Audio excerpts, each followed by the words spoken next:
See where I put things I create at. Not for the Weaker Sex by David J. Rowbottom.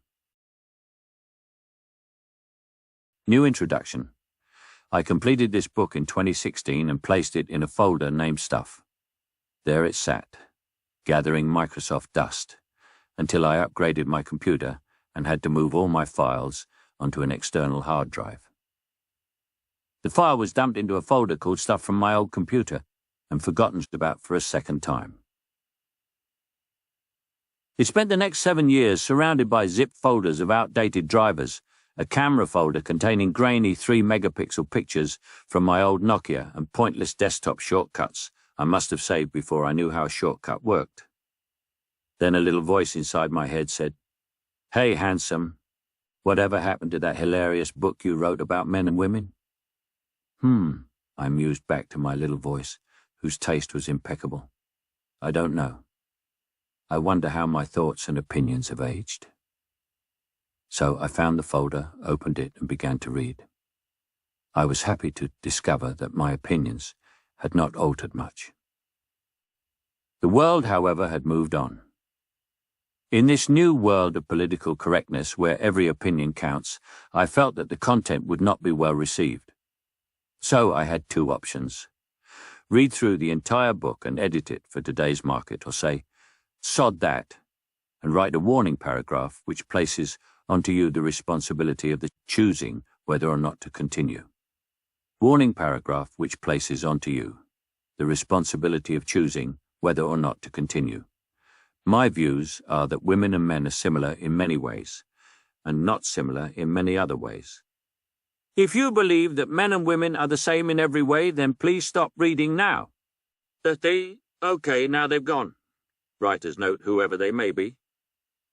If you, and by you I mean readers who think they may be offended by another human pointing out differences which have been used as comic material since comic material was first used, haven't stopped reading, then please remember that you being offended by anything I write henceforth is entirely your fault. One of the greatest things I was ever told was to learn how to be offended. Try it. It really works. Keep your offendedness to yourself and learn to work through it. Another great piece of advice is, if you've nowt good to say nowt. Be offended by all means, but simply move away from the offending object, be it person or thing, and remove it, from your life. However, don't remove everything which disagrees with you or causes you offense, because you will then live in your own little echo chamber, filled with wonderful thoughts and opinions, exactly like your own. And then you will be fucked. One day, something big will happen with which you disagree, and there will be nothing you can do about it, as you won't possess the emotional or logical tools to cope. Okay, they must be gone by now. If not tough, read on happy in the knowledge that the person offending you does not give one single fuck. Are you ready? Really ready? Okay then, here it is. Not for the Weaker Sex introduction. When I began this book, I assumed that it was going to be a man-only affair packed with misogynistic, hate-filled bile. I guess I must have been in a bit of a mood. I gave no consideration to the notion that woman might actively seek out the book and read it for the purpose of entertainment, or more worryingly, to gather an insight into the thoughts of man. So if you find yourself reading this in a voice somewhere between a contralto and a soprano, we must assume that you are either a member of a Bee Gees tribute band or a woman. If it is the former, I would appreciate it if you would forward your live engagement itinerary for the next 10 years so I can avoid your performances at all costs. If it is the latter, then please allow me to congratulate you on your decision to read on. There's nothing wrong with knowing your enemy, eh? I'm sure Hitler didn't annex the Sudetenland without first investigating the military might or lack of the Czechoslovakian nation.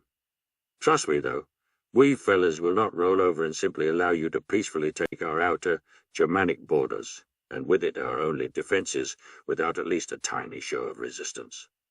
This book is our resistance. Man's version of the Czechoslovakian Central Leadership of Resistance at Home, or UVOD. Writer's note. It appears on first sight that the Czechoslovakian acronym is not a very accurate thing, but in the spirit of fairness and to show how ignorant the English-speaking world can be, I looked this up, and it stands for Ustredni Vedeni Odboje Domasiho. After reading this book, man will be immune to such trivialities as the roll of the eye and gentle but repeated tutting.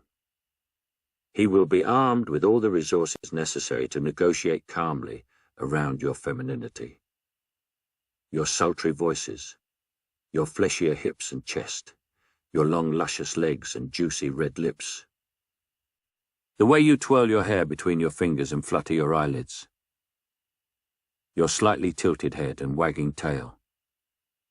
Writer's note, I'm sorry, the dog came in. No matter.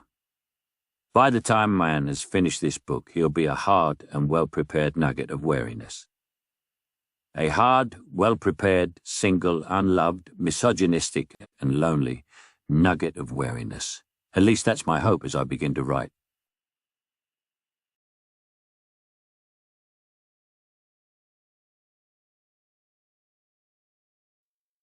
See where I put things I create at.